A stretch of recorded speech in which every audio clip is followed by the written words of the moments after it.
نحمده ونصلي على رسوله الكريم اما بعد اعوذ بالله من الشيطان الرجيم بسم الله الرحمن الرحيم وما ارسلناك الا رحمة للعالمين وقال الله تعالى وانك لعلى خلق عظيم وقال النبي صلى الله تعالى عليه وسلم في يوم فتح مكة لا تثريب عليكم اليوم اذهبوا فأنتم الطلقاء او كما قال علیہ الصلاۃ والسلام۔ میرے محترم بزرگوں اور دوستو، اللہ رب العزت کی ذات نے نبی پاک صلی اللہ علیہ وسلم کی ذات کو سراپا رحمت و برکت اور خیر کا ذریعہ بنا کر کے دنیا میں مبعوث فرمایا۔ آپ علیہ الصلاۃ والسلام کی ذات گرامی انسانیت کے لیے اور اس سے آگے بڑھ کر کے جانوروں کے لیے اور اس سے آگے بڑھ کر کے دیگر دوسری مخلوقات کے لیے رحمت کا ذریعہ بن کر کے دنیا میں مبعوث ہوئی۔ اور یہ بات میں اپنی طرف سے نہیں کہہ رہا، بلکہ خود اللہ رب العزت نے اپنی پاکیزہ کتاب کلام مقدس قرآن مجید میں ارشاد فرمایا وما ارسلناک الا رحمۃ للعالمین، کہ اے نبی جی ہم نے آپ کو سارے عالم کے لیے رحمت بنا کر کے بھیجا ہے۔ آپ علیہ الصلاۃ والسلام نے دنیا میں تشریف لانے کے بعد رحمت کا،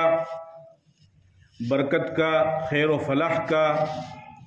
صلاح و فلاح کا اور حسن اخلاق کا، بلند کردار کا، اعلیٰ ظرفی کا ایک بہترین معیار اور ایک بہترین مثالی نمونہ آپ نے دنیا میں پیش فرمایا۔ جب آپ نبی اکرم صلی اللہ علیہ وسلم کی سیرت طیبہ کی گہری نظر سے اس کا مطالعہ فرمائیں گے، اس کو پڑھیں گے، تو آپ کو اندازہ ہوگا کہ کس طریقے سے ہمارے نبی پاک صلی اللہ علیہ وسلم نے دنیا کے اندر حسن اخلاق کا معاملہ فرمایا اور کس طریقے سے جانی دشمنوں کو، مالی دشمنوں کو اور اذیتناک اور دردناک تکلیف دینے والوں کو کس طریقے سے آپ نے معاف فرمایا۔ چنانچہ میں چند واقعات آپ کے سامنے پیش کروں گا جس سے آپ کو بخوبی اندازہ ہو جائے گا کہ آپ نے دنیا میں کیسی بہترین اعلیٰ ظرفی کا اور حسن اخلاق کا آپ نے مظاہرہ کیا۔ کس طریقے سے مکہ والوں نے آپ صلی اللہ علیہ وسلم پر ظلم کیا، کس طریقے سے آپ کو پریشان کیا، آپ کے اوپر پتھر برسائے گئے، آپ کے اوپر تھوک پھینکا گیا، آپ کو لعن طعن کیا گیا، آپ کو گالیاں دی گئی، لیکن جب سن 8 ہجری کے اندر مکہ فتح ہوا تو وہ تمام کے تمام لوگ جنہوں نے آپ کے اوپر ظلم کیا تھا، آپ کو پریشان کیا تھا، آپ کو ستایا تھا، آپ کو تکلیفیں دی تھی، وہ تمام کے تمام لوگ آپ کے سامنے موجود تھے، اور آپ جس طریقے سے چاہتے اس طریقے سے ان سے انتقام لے سکتے تھے، جس طریقے سے چاہتے ایک ایک کو چن کر کے ان سے مکمل طور پر بدلہ لیا جا سکتا تھا۔ آپ علیہ الصلوۃ والسلام کعبے کے دروازے پر کھڑے ہوئے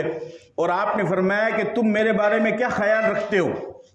کیونکہ دنیا کا یہ دستور چلا آ رہا ہے کہ جب کوئی بادشاہ کسی ملک کو فتح کرتا ہے تو جو مفتوحہ علاقے ہوتے ہیں وہاں کی تمام چیزوں کو نقصان پہنچایا جاتا ہے اور وہاں کے لوگوں کو غلام بنایا جاتا ہے، عورتوں کو باندیاں بنائی جاتی ہے۔ یہ شروع سے یہ تاریخ چلی آ رہی ہے، لیکن آج ایک نیا کارنامہ دنیا کے اندر ہونے والا ہے۔ آپ علیہ الصلوۃ والسلام نے فرمایا کہ تم میرے بارے میں کیا خیال رکھتے ہو؟ انہوں نے کہا آپ تو شریف زادے ہو، شریف خاندان سے تعلق رکھتے ہو، اور ہم آپ کے بارے میں یہ امید رکھتے ہیں کہ آپ ہمارے ساتھ درگزر کا معاملہ فرمائیں گے، رحم و کرم کا معاملہ فرمائیں گے۔ آپ علیہ الصلوۃ والسلام نے فرمایا لا تثریب علیکم اليوم اذهبوا فانتم الطلقاء، کہ جاؤ آج کے دن تمہارے اوپر کوئی زور زبردستی نہیں ہے، میں نے تم تمام کو معاف کر دیا ہے، جس طریقے سے حضرت یوسف علیہ السلام نے اپنے بھائیوں کو معاف کر دیا۔ تو جانی دشمن، نقصان پہنچانے والے، قتل و غارت گیری کا منصوبہ کرنے والے، گالیاں دینے والے، وہ تمام کے تمام لوگ آپ کے سامنے موجود ہیں، لیکن اس کے باوجود ہی آپ نے ان تمام کو معاف فرما دیا۔ اس سے زیادہ رحمت کا اور حسن اخلاق کا معاملہ اور کیا ہو سکتا ہے؟ اسی طریقے سے سن 4 ہجری کے اندر غزوہ ذات الرقاع کے موقع پر آپ صلی اللہ علیہ وسلم ایک سفر سے واپس تشریف لائے، تو آرام کرنے کا وقت ہوا۔ آپ نے صحابہ سے فرمایا کہ اپنے اپنے طور پر خیمے بنا لو اور آرام کر لو۔ جنگل تھا اور ایک درخت کے نیچے آپ بھی آرام کرنے کے لیے لیٹ گئے۔ اتنے میں ایک دشمن جو آپ کے پیچھے لگا ہوا تھا کہ جب مجھے موقع ملے گا تب میں حضور کو نعوذ باللہ قتل کر دوں گا، اس کا نام ہے غورث بن حارث، وہ آیا اور جیسے آپ آرام کرنے لگے آپ کی تلوار لٹکی ہوئی تھی، اس نے وہ تلوار نکالی، اور نکالنے کے بعد وہ کہنے لگا کہ من یمنعک منی، کہ محمد اب تجھے مجھ سے کون بچائے گا؟ آپ علیہ الصلوۃ والسلام کا یقین اللہ کی ذات کے اوپر تھا۔ آپ نے فرمایا کہ اللہ، کہ مجھے اللہ بچائے گا۔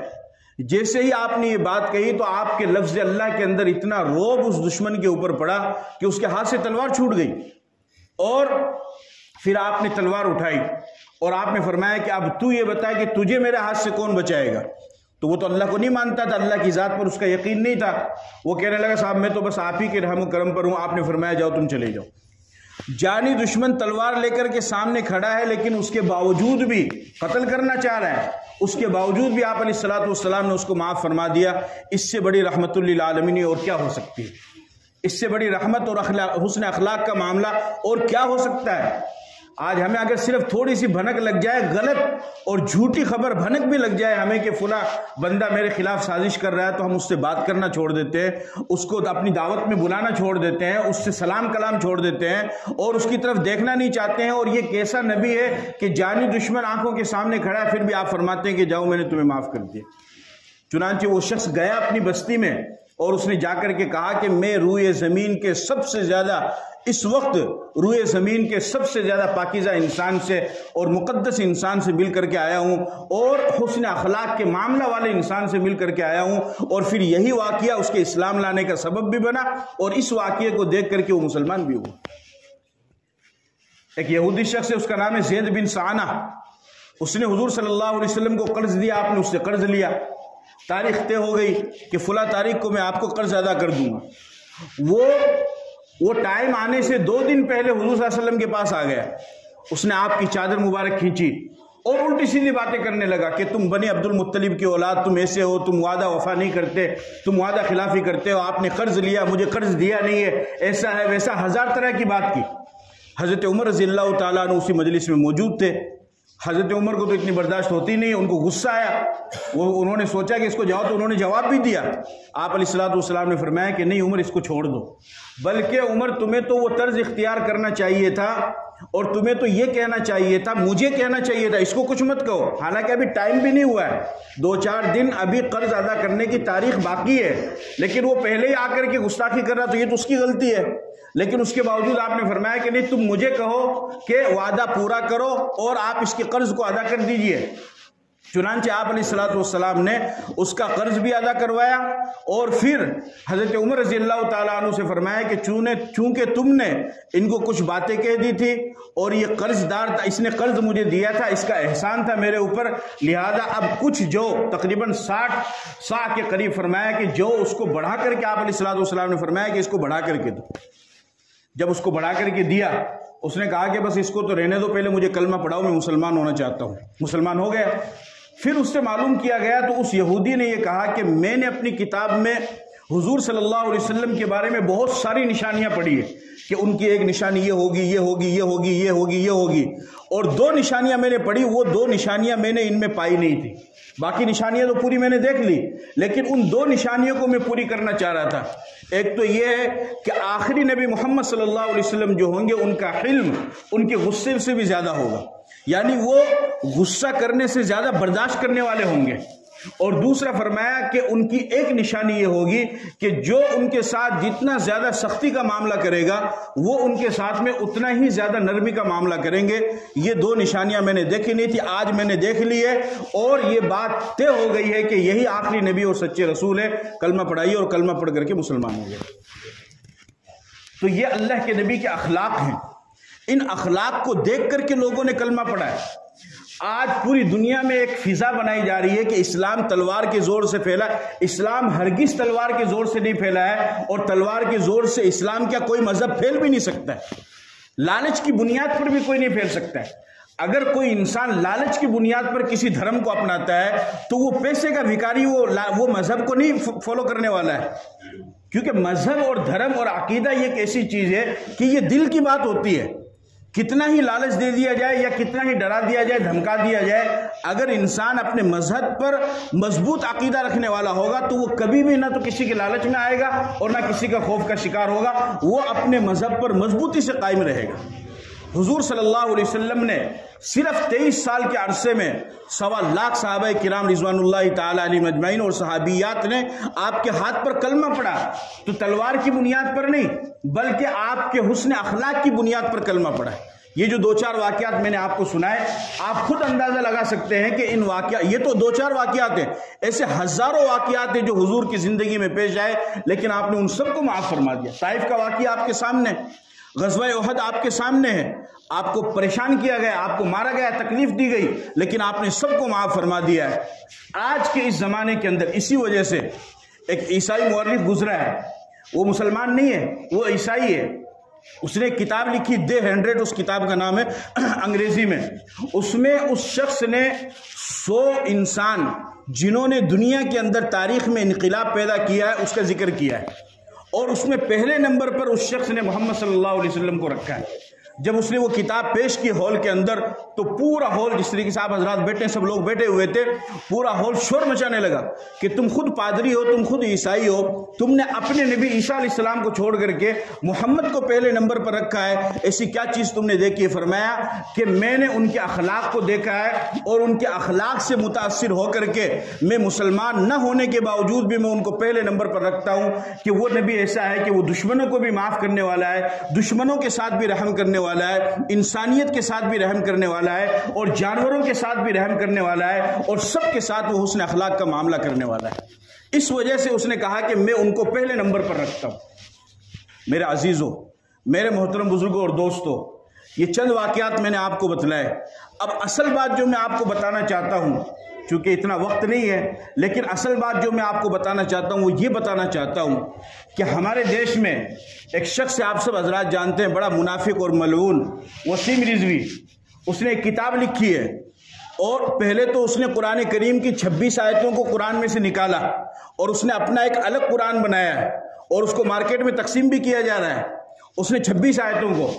آپ سب حضرات اچھی طرح کان کھول کر سن لیجئے، اگر کسی انسان نے قرآن کریم کی ایک آیت تو چھوڑو، بسم اللہ کی با کے نقطے کا بھی اگر انکار کر دیا تو مسلمان نہیں رہے گا۔ اگر بسم اللہ کی با کے نیچے جو زیر لگی ہوئی ہے، کوئی مسلمان یہ کہے کہ میں اس زیر کو نہیں مانتا ہوں، وہ مسلمان نہیں رہے گا۔ الحمد سے لے کر والناس تک پورے قرآن پر آنکھ بند کر کے ایمان لانا، یقین کرنا مسلمان ہونے کے لیے ضروری۔ تو پہلا کام تو اس نے یہ کیا۔ دوسرا، اس نے پھر ایک کتاب لکھی محمد کے نام سے، ہندی میں، وہ کتاب ابھی مارکیٹ میں آ چکی ہے، وہ چل رہی ہے وہ کتاب، اس کو پڑھ رہے ہیں۔ اس میں نعوذ باللہ اس نے حضور کے بارے میں جتنی بھی باتیں لکھی وہ ساری کی ساری جھوٹی ہیں، ساری کی ساری وہ بیکار ہے۔ ہماری مسلم قوم کی اکثریت، ہمارے نوجوان بچے اور بچیاں، وہ اسکول کالج میں پڑھتے ہیں، ہندی انگریزی کی تعلیم حاصل کرتے ہیں، تو چونکہ وہ کتاب ہندی میں آ چکی ہے تو ماں باپ کا اور ہم سب کا اور سماج کی ذمہ داروں کا یہ فرض بنتا ہے کہ ہم کسی بھی کتاب کو خریدنے سے پہلے یہ دیکھیں کہ اس کا رائٹر کون ہے، اس کا مصنف کون ہے، اس کتاب کو لکھا کس نے ہے، اتنا جلدی یعنی کبھی بھی